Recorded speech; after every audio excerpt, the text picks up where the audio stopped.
who manned it, followed by a British cruise to knock slaves on the head of the Dow. Livingstone also downplayed or excused peaks to. You're welcome to my channel, guys. So today I'll be checking out the hidden truth behind the end of slavery by Thomas Sowell. And I'm really curious to know the content of this video because I've done a reaction to how Britain ended slavery, and I know it's a whole lot of work they put in. So I'm going to be checking this video out today. But if you're new here, I am Stella. Please consider liking this video, subscribe to my channel, and let's get right into the video, guys. Thomas Sowell, man of wisdom, man of truth and integrity. So far, that's what I've known about him, and it's really amazing. Very knowledgeable and intelligent. Thomas Sowell. Please let me know if he's still alive. I'm going to check that. I'm going to Google Slavery was destroyed within the United States at staggering costs in blood and treasure, but the struggle was over within a few ghastly years of warfare. Nevertheless, the Civil War was the bloodiest war ever fought in the Western Hemisphere, and more Americans were killed in that war than in any other war in the country's history. But this was a highly atypical, indeed unique, way to end slavery. In most of the rest of the world, unremitting efforts to destroy the institution of slavery went on for more than a century, on 1,000 shifting fronts, and in the face of determined and ingenious efforts to continue the trade in human beings. Within the British Empire, the abolition of slavery was accompanied by the payment of compensation to slave owners for what was legally the confiscation of their property. This cost the British government £20 million, a huge sum in the 19th century, about 5% of the nation's annual output. Yeah, guys, from my previous reaction to how British ended slavery, I got a lot of comments, and someone said they just and they just finished paying their debt in 2015, and God, it really took them a long time to show how much it cost. You can imagine how much it costs just to give people their freedom they need and the right. Like, I really appreciate the British for all of that stuff they have to go through, to end slavery. And wow. A similar plan to have the federal government of the United States buy up the slaves and then set them free was proposed in Congress, but was never implemented. Wow. The costs of emancipating the millions of slaves in the United States would have been more than half the annual national output, but still less than the economic costs of the Civil War, quite aside from the cost in blood and lives and a legacy of lasting bitterness in the South, growing out of its defeat and the widespread destruction it suffered during that conflict. While the British could simply abolish slavery in their Western Hemisphere colonies, they faced a more daunting and longer-lasting task of patrolling the Atlantic off the coast of Africa in order to prevent slave ships of various nationalities from continuing to supply slaves illegally. Even during the Napoleonic Wars, Britain continued to keep some of its warships on patrol off West Africa. Moreover, such patrols likewise tried to interdict the shipments of slaves from East Africa through the Indian Ocean, the Red Sea, and the Persian Gulf. Brazil capitulated to British demands that it end its slave trade after being publicly humiliated by British warships that seized and destroyed slave ships within Brazil's own waters. In 1873, 2 British cruisers appeared off the coast of Zanzibar and threatened to blockade the island unless the slave market there shut down. It was shut down. It would be hard to think of any other crusade pursued so relentlessly for so long by any nation at such mounting costs without any economic or other tangible benefit to itself. These costs included bribes paid to Spain and Portugal to get their cooperation with the effort to stop the international slave trade, and the costs of maintaining naval patrols and of resettling freed slaves, not to mention dangerous frictions with France and the United States, among other countries. Captains of British warships who detained vessels suspected of carrying slaves were legally liable if those vessels turned out to have no slaves on board. The human costs were also large. The heavy drain, physical and mental, in keeping squadrons on the East African coast was reflected in the loss of 282 officers and men in the 10 years 1875 to 1885. And this did not include those invalidated home. Naval personnel, racked by fever, sunstroke, and dysentery, were forced to retire prematurely and live on a small pittance. The cost of upkeep of the squadron over the 20 years prior to 1890 was estimated at 4 million sterling, and this did not take into account the large amount of work imposed on consular and judicial staff at Zanzibar in trying cases and dealing with reports, etc. Even so, the results were slow in coming. More streamlined slave ships were designed in hopes of being able to outrun the ships of the Royal Navy in the Atlantic. Nevertheless, the dogged persistence of the British eventually reduced the shipment of slaves across the Atlantic and across the waters of the Islamic world. Although the French flag was for many years widely used as protection from the boarding of ships on the high seas by the British Navy, even by slave traders who were neither French nor authorized to fly the French flag, eventually France itself turned against slavery, outlawed the institution, and sent some of its own warships to patrol the Atlantic off the coast of Africa to intercept and deter the shipment of slaves to the Western Hemisphere. The American flag was likewise so used, and the United States, like France, eventually turned against the slave trade and sent warships to join the Atlantic patrols to interdict slave shipments. Although by 1860 the Atlantic slave trade had been effectively stopped, the slave trade from East Africa across the Indian Ocean, the Red Sea, and the Persian Gulf took longer to be reduced significantly. Off the east coast of Africa, smaller Arab vessels called dhows hugged the coastlines, in waters too shallow for the British warships to enter. One British commodore estimated that he captured one dhow for every 8 that escaped. Nevertheless, during the period from 1866 to 1869, 129 slave vessels were captured and 3,380 slaves were freed.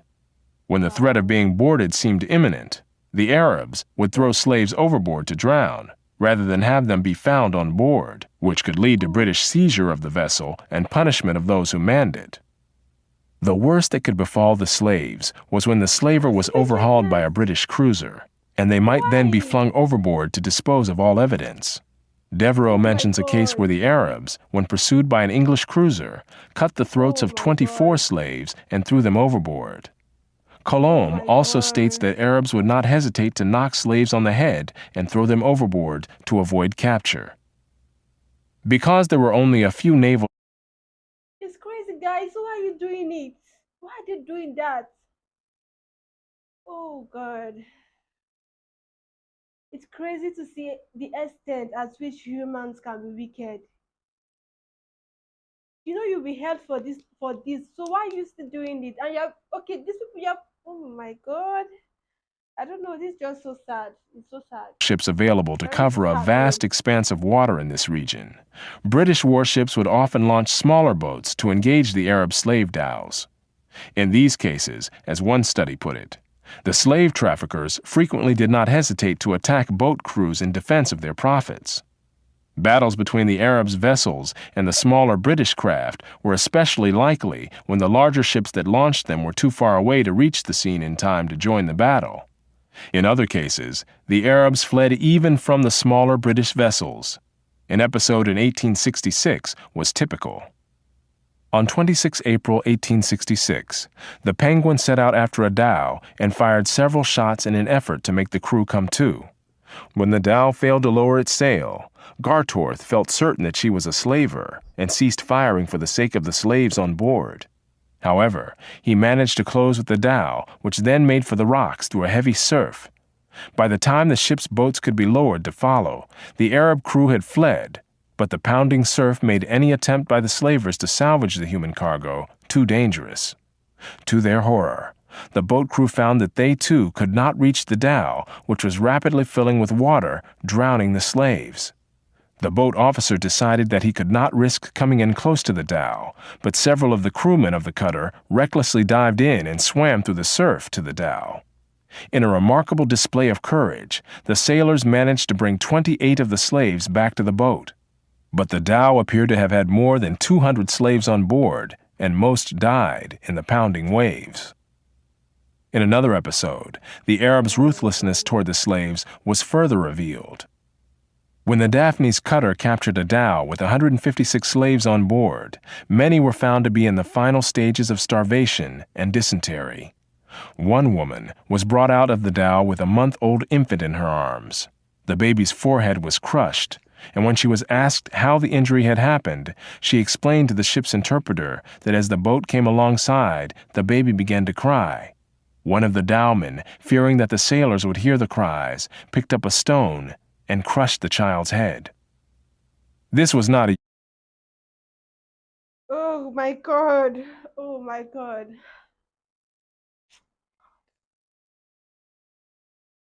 Oh wow, guys, this is so heartbreaking for me. Oh God. Why are humans like this? Like, ah, this is just the. Oh my God. She just put to bed. Okay, finally she could hold her baby, just like every other people that I don't think they will have the privilege to see their child being bettered. And oh God, I don't know. This is so sad. This is so sad. Wow. Mm. unique act. British missionary and explorer David Livingstone related a similar incident on land. One woman, who was unable to carry both her load and young child, had the child taken from her and saw its brains dashed out on a stone. Dr. Livingstone also reported having nightmares for weeks after encountering Arab slave traders and their victims. Not only was this Christian missionary shocked by the brutality of the Arab slave traders, so was Muhammad Ali, the ruler of Egypt, who was a battle-hardened military commander. None of this means that the horrors of the transatlantic slave trade should be ignored, downplayed, or Oh God. excused, nor have they been. A vast literature has detailed the vile conditions under which slaves from Africa lived and died during their voyages to the Western Hemisphere. But the much less publicized slave trade to the Islamic countries had even higher mortality rates en route, as well as involving larger numbers of people over the centuries, even though the Atlantic slave trade had higher peaks while it lasted. By a variety of accounts, most of the slaves who were marched across the Sahara toward the Mediterranean died on the way. While these were mostly women and girls, the males faced a special danger: castration, to produce the eunuchs in demand as harem attendants in the Islamic world. Because castration was forbidden by Islamic law, the operation tended to be performed, usually crudely, in the hinterlands, before the slave caravans reached places within the effective control of the Ottoman Empire. The great majority of those operated on died as a result. But the price of eunuchs was so much higher than the price of other slaves that the practice was still profitable on net balance. The British Governor-General of the Sudan, C.G. Gordon, estimated that between 1875 and 1879, from 80,000 to 100,000 slaves were exported through his region. General Gordon imposed the death penalty on those convicted of castrating slave men to market them as eunuchs. His attempt to stamp out slave trading in the Sudan cost him his own life as an opposing army, raised and led by Muhammad Mahad, defeated his troops at Khartoum in 1885 and killed Gordon, after which the slave trade flourished again. British control in the region was firmly re-established in 1898 by the crushing victory of troops led by Lord Kitchener at Omdurman, and including a young officer named Winston Churchill. On the issue of slavery, it was essentially Western civilization against the world. At the time, Western civilization had the power to prevail against all other civilizations. That is how and why slavery was destroyed as an institution in almost the whole world. But it did not happen all at once or even within a few decades. When the British finally stamped out slavery in Tanganyika in 1922, it was more than half a century after the Emancipation Proclamation in the United States, and vestiges of slavery still survived in parts of Africa into the 21st century. Wow, guys, it's just so disheartening to know the extent at which humans can be wicked. Oh God. I'm so grateful for the British that they did all they can, to abolish this practice called slavery. Slavery is one of the most devastating, one of the worst things that's ever happened in human history. Watching this video, I was just thinking to myself what those slaves went through. They went through hell, literally. God, just trying really hard not to think about it. Just trying really hard not to think about it.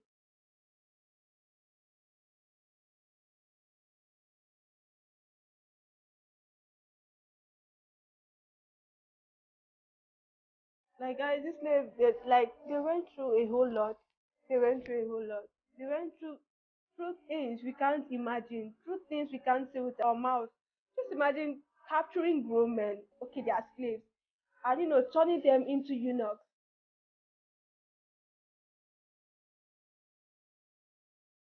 God, it's just so sad. It's just so sad to read down history and you find a lot of terrible things people have done. Just imagine the world without British. Imagine this world without these people coming together to abolish slavery. Because even still in 21st century, there was some form of slavery going on. And even the Arab slaves they talked about, I've done a reaction to the history of Arab slave trade. It's funny to know that this practice called slavery is in, the Arab holy book, and from that video, they said they don't punish their slaves, they don't overwork their slave, blah blah blah blah blah. Blah. But those are just gibberish. Because reacting to this video, we saw a whole lot of things these people did, and even after slavery was abolished, they still practice slavery, like centuries after. And it's just so crazy to look down history, and it's just sad, guys. This is just really heartbreaking for me, very disheartening. This got me really emotional, having some, certain thoughts of what the slave people went through, what the slave masters has done to people. So then it felt like slavery was the only opportunity for people to make money. I want to know what other jobs they did after slavery was abolished. I want to know what these slave masters, started doing to give them money, because it felt like slavery was just the only option in this life for them to make money, and they were just greedy about the whole thing, subjecting people into pain, into misery, and it just got altogether. This is just sad. This is just sad. Thank you guys so much for watching, and please let me know what you think about this video in the comment section. I want to read your thoughts, your opinion, what you think about this content today, and I'll see you guys on my next one. Bye, guys.